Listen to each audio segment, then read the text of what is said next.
श्री राम जय जय राम, श्री राम जय जय राम, श्री राम जय जय राम, श्री राम जय जय राम, श्री राम जय जय राम, श्री राम जय जय राम, श्री राम जय जय राम।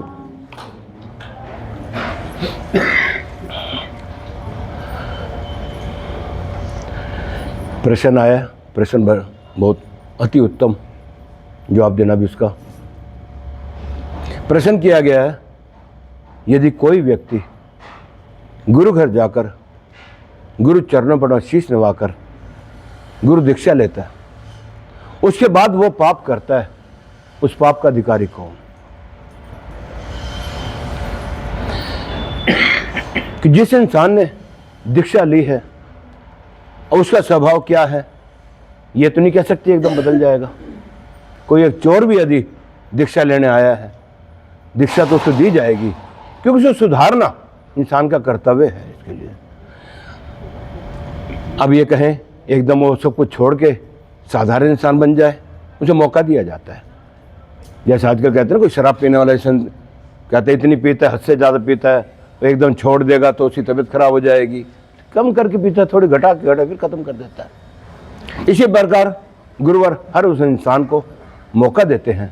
ठीक है, पहले गलतियाँ बड़ी की तूने, आज छोटी गलती की, आज गलती को सुधार किया तूने, आज इंसान बन गया।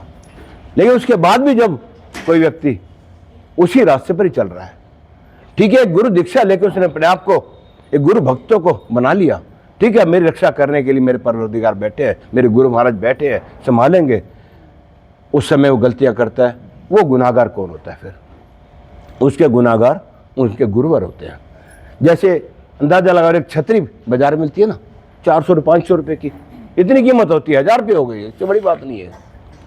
जब एक इंसान बरसात के मौसम में या कड़कती धूप के मौसम में उस छतरी को लेकर चलता है, 500 रुपये खर्च करके चलता है, उसके बाद बरसात में जाके छतरी खोल के अपने सिर के ऊपर चक के चलता है, उस समय बरसात के साथ ओले भी आएंगे तो छतरी उससे भी बचाएगी, ऊपर से कोई पत्थर भी आएंगे तो उससे बचाएगी, अपने ऊपर उठेगी सब कुछ।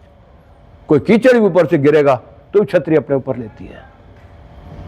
जिसे 500 खर्च करके उसको खरीदा था, उसको तकलीफ नहीं आने देती, जितना हो सकती बचाने की कोशिश करती है। गुरु महाराज भी वही करते हैं इसके लिए। जब किसी शिष्य के सिर पे हाथ रखते हैं, उसकी हर उस आने वाले संकट को अपने ऊपर लेके चलते हैं। अभी उस शिष्य के ऊपर डिपेंड करता है वो अपना कितना धर्म बचाता है, कितना मान सम्मान करता है उस चीज के लिए। क्योंकि गुरुवर ने तो अपना काम कर दिया, आपके सिर पे हाथ रख के अपना नाम दिया आपको, कोई मंत्र फूक के, कोई कान फूक के या किसी रूप में भी दीक्षा दे के अपना शिष्य बना लिया। उसके बाद उसके आने वाली हर तकलीफों को अपने ऊपर ओढ़ कर उसको उन तकलीफों से मुक्ति देते हैं।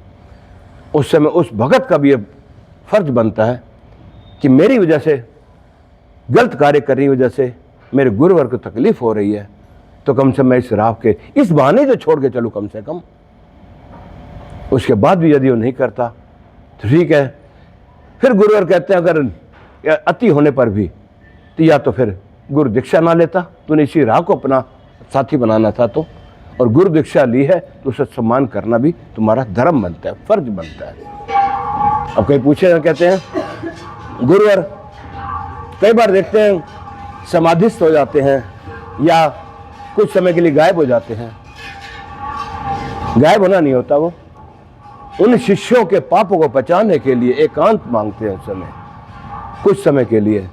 जो आज दरबार की सेवा वीरवार की जो चलती है, उसके अलावा प्रतिदिन शाम को 7:30 से 9 बजे तक 1.5 घंटा दिया जाता है। इमरजेंसी के पेशेंट भी आते हैं, जो भी तकलीफ के आते हैं, पूरा समय जाके उनको उस निवारण किया जाता है। अब कल से उस दीक्षा को थोड़ा विश्राम दिया जा रहा है। ये सिर्फ वीरवार की ही रहेगी, बाकी दिन के लिए विश्राम करके कुछ समय के लिए मौन धारण या उन शिष्यों के पाप को जो उन्होंने किए हैं पचाने के लिए हर गुरुवर समय भी मांगते हैं। इसी के लिए क्यों कहते हैं मैं अपने पर सारे पाप औट लूंगा लेकिन तेरे ऊपर कष्ट नहीं आने दूंगा। अब उस शिष्य को क्या उस पर बीतती है वो देखे, अपना जाने। इसलिए सीधा सा उत्तर है, यदि कोई शिष्य गुरु दीक्षा लेने के बाद भी अपने अहंकार के अंदर, अपने क्रोध के अंदर, अपने पाप के अंदर ग्रसित रहता है, उसकी सजा उसके गुरुवर को मिलती है, क्योंकि उन्होंने उसका नित्य नेम नाम धर्म लिया हुआ है इसके लिए। इसलिए कभी कहीं गुरु दीक्षा ले और उसका धर्म बना के चले तो अच्छी बात है, नहीं तो निगुरे बन के चले वो ज़्यादा अच्छा है इसी के लिए। कम से कम अपने पाप का बोझ किसी और के सिर पे तो न डाल के चले इसी के लिए, वो भी उसके ऊपर जिसने आपके पापों को हटने के लिए आपके सिर पे हाथ रखा। जो अच्छाई कर रहे हैं वो तो आपकी है ही, उसे कई गुना बढ़ा के देने की इच्छा रखते हैं गुरुवर, और आपके पापों को काटने के लिए भी उस क्षमता तक जाते हैं जहाँ तक गुरुवर की पहुँच हो सकती है इसी के लिए। इसलिए जीवन के अंदर गुरु बनाए तो उनका मान सम्मान करके चले, उनके गुरु को मान के बजाय गुरु की भी मान के चले। हम गुरु को तो मानते, कहते मैंने गुरु धारण कर रखा है, वो फलाना मेरे गुरु है, लेकिन उन्होंने जो दीक्षा दी है मुझको, जो ज्ञान का राह दिखाया है उसको, उसकी तरफ ना चलते हुए अपनी मर्जी का मालिक बन के चलता हूँ। जीवन के अंदर गुरु का मान करके चले, प्यार पाके चले, अपना जीवन आसान बना के चले। आज समय के देखते हैं इतना ही। अगली बार निगुरे की भाषा परिभाषा क्या होती है वो आपको बताया जाए। इसके लिए बोलो गुरु महाराज की जय। दाता तेरी भक्ति का सुख है निराला, अमृत पिए कोई कर्मों वाला। बाबा तेरी भक्ति का सुख है निराला, अमृत पिए कोई कर्मों वाला। बाबा तेरे दर का जो है भिखारी, दाता तेरे दर का जो है भिखारी। आशा तृष्णा मिटे मन की सारी, आशा तृष्णा मिटे मन की सारी। मन मंदिर में करो जिया,